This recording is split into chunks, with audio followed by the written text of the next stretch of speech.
Hey, it's been a while. I'd like to make a video now on I do yoga now. I do yoga now and why.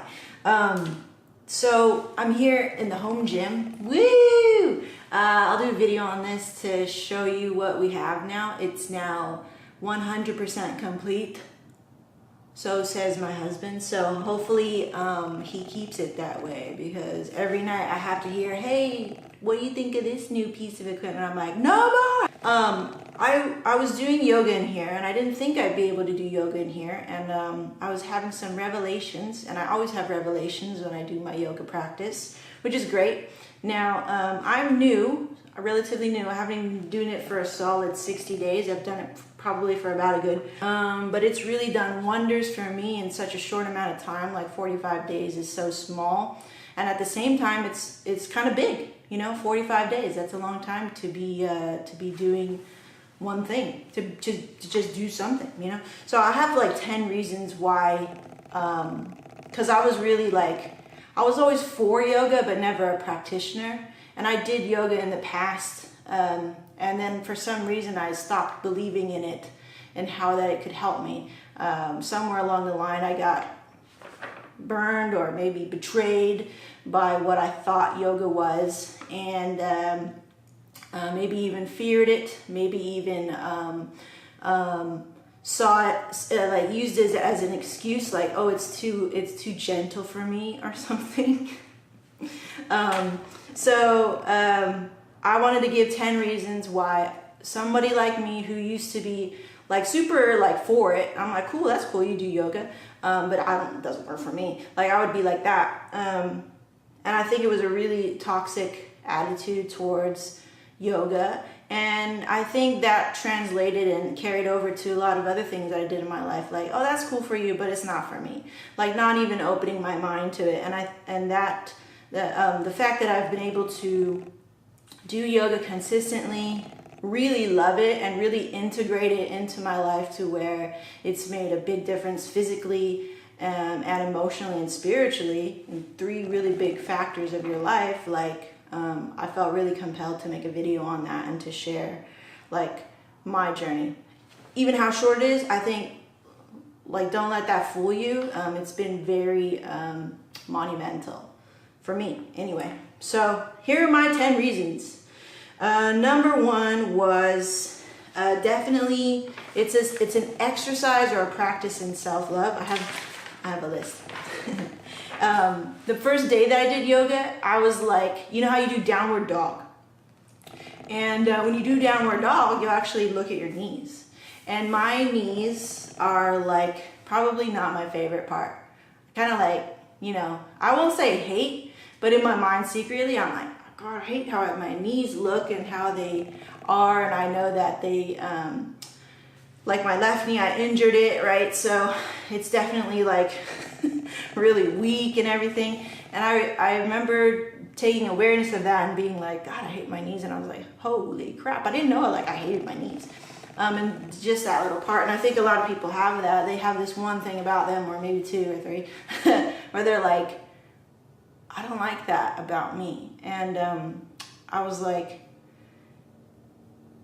the teacher that I found on YouTube, Adrienne, she just said the right words to me at that time, where I was like, I don't have to like it right now, to just be where I'm at. And so every day when I come on the mat, and when I can't do a move, or when it's hard for me to do certain ones, where like, especially if I have to kneel on my left, it hurts. Like, so I just do alternatives and stuff, but she'll say the right words to her. She's really gentle and forgiving, but I'm skipping ahead. So it's definitely a practice where to accept where you're at. That's number 1. And that you'll get better, you know. Number 2, yoga does build strength. Like, I'm the type of person that likes to box, that likes to kick. I like aggressive things. I like said masculine things, like I like weightlifting, but honestly I couldn't really do that anymore because my body was just so weak from inactivity, a sedentary lifestyle, not taking care of my body over the last couple of years, and previous injuries of the hip and back and knee. And so I was like, always thinking yoga wasn't for me. So, but indeed it's doing the yoga now for like 45 days or something like that, has allowed me to get back into weightlifting, which is great. And I'm starting very slowly because the back and the core and the butt and a lot of things is very weak, but I'm able to do it and not feel that stab of pain. So it does build strength, and it really, even my husband, who was kind of thinking the same way, like, oh, yoga's for girls. That's what he thought. And I was kind of thinking that too, like in a weird way, like, oh, it's too gentle for me, or it's too feminine for me. What's wrong with that? Honestly, what's wrong with being feminine and masculine? I want to make a video on this later where it's like talking about the femininity and masculinity spectrum of one individual. I'm definitely more masculine, but okay. Number 3, we're gonna have to go quicker than this. Discipline. The hardest part, Adrienne always says, my teacher, it's a free YouTube thing. I'll link you up to it if you don't already know. She's super popular. I didn't know. But she says the hardest part is just showing up, you know, and she always say, thank you for showing up for yourself. Thank yourself for showing up for you. And discipline, which I was like, cool, that's cool. Number 4, breathing. I didn't know I was breathing so shallowly, like not taking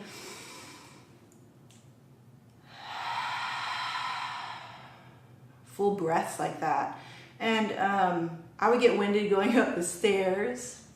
Like I don't think I'm morbidly obese, but I would get winded.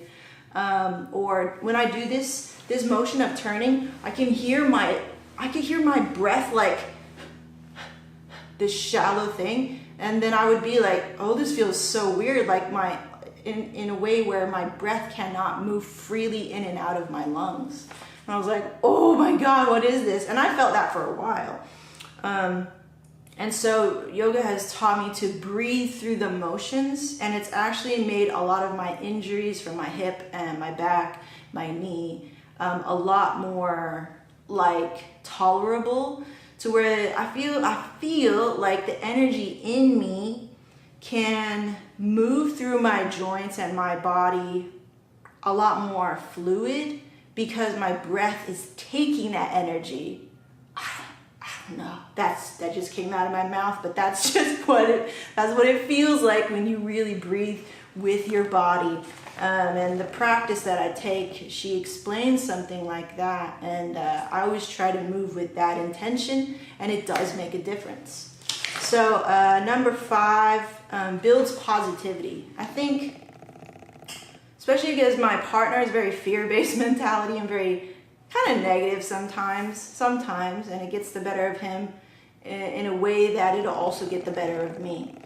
Yoga has taught me to be more positive with my outlook on life, you know, to be forgiving and to be gentle with me now, to be accepting of myself now, and that it's a temporary state, and I'm doing a practice, or I'm doing things today so that I can be better and better and better. And so yoga has definitely taught me that. Number 6, what? Oh, it can be free. It can be free. Like, I didn't know yoga, the way that I wanted to be taught to me, could be free. A big obstacle as to why I didn't do yoga was because I didn't like the teachers. I didn't like how it was taught to me. And a lot of times in life, you're gonna hear lessons, but it's being said to you, or you're hearing in a way that doesn't appeal to you, or doesn't speak your language, or you don't vibe with it. Same thing. It's like, I didn't vibe with it. And if it was going to cost me money, I was like, nah.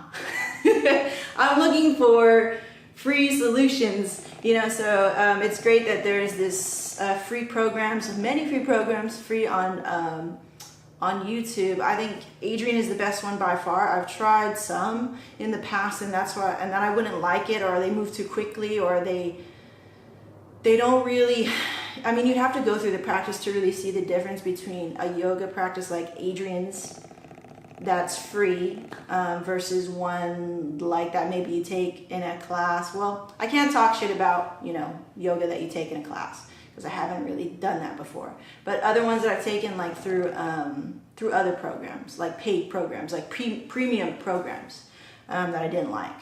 So yeah, I didn't know it could be free. You know, I'll link it up for sure. And the equipment, like you don't need all this. You don't need this stuff. Like I would just practice in my room first. I first practiced in my room, and then when I got a little bit more confident in myself and more accepting of myself, I started practicing in the living room, and then now I practice here in our home gym, which is amazing. Okay, number 7, I think I'm less anxious. Like honestly, I think I'm less anxious. I didn't know I had a problem with anxiety until like really this year.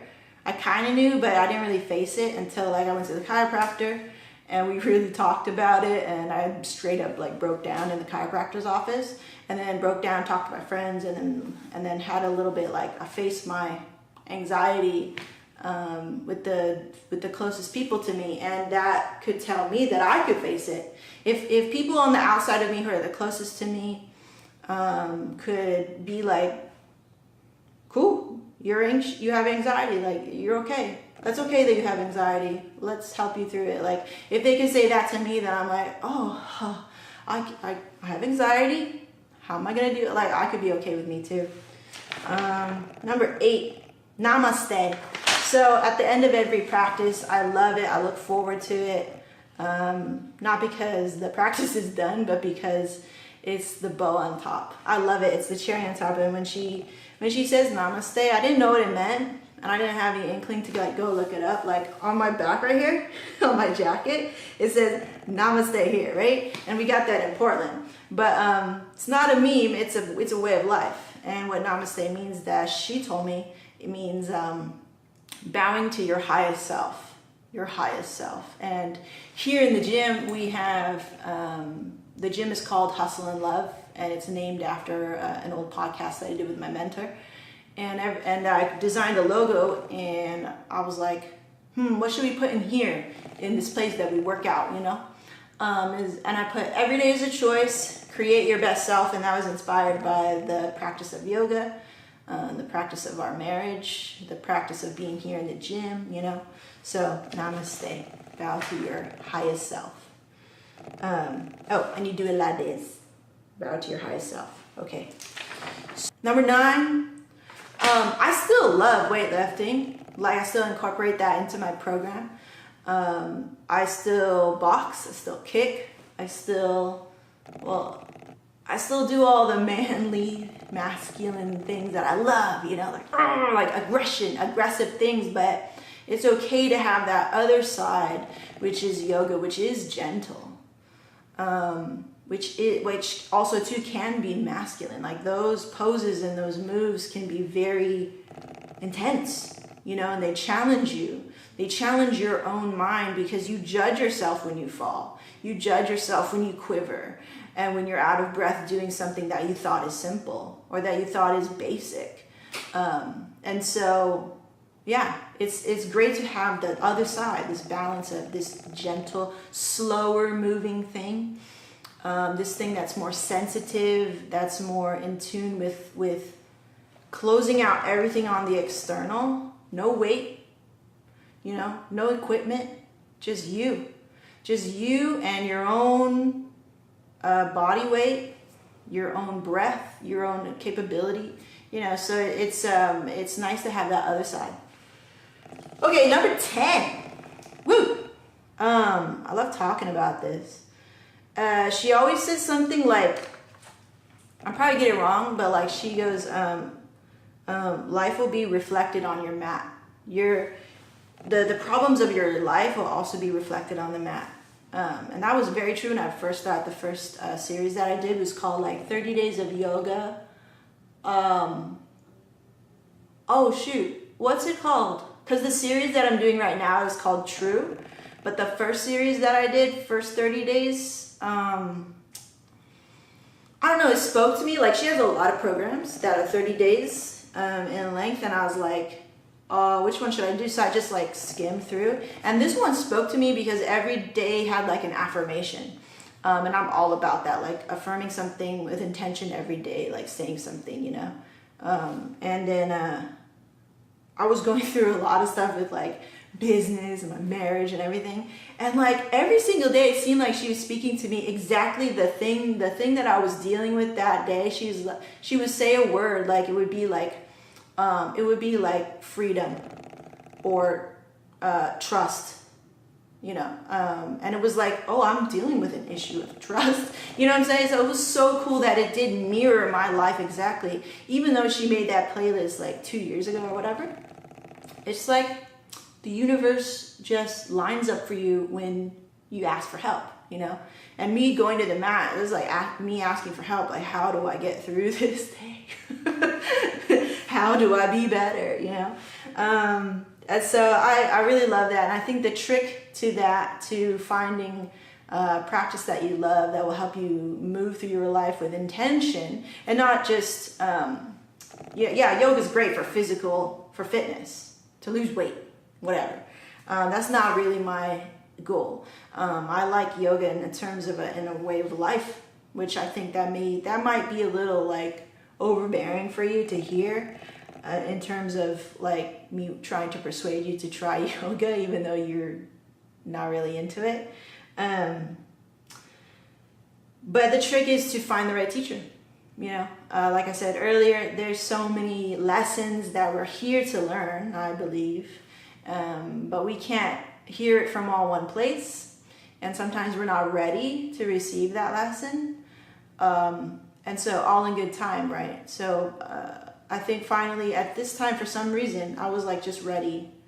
Ready to stop making excuses, ready to take my health back into my own hands, ready to change in a way that I felt like I have control, and all that good stuff. So that's why I love yoga now, and it's definitely become a daily practice. I do it on the daily. I don't try to make it that it's something that it's not. You know, I feel compelled today to make a video about yoga because I just feel like I have truly gone through a transformation in which I was just 180 about it. And it makes me think of all the things that I was closed to before and that I could maybe be open to now, that I have this proof in the pudding, so to speak, and to receive maybe lessons that I've been closed off to in the past, you know.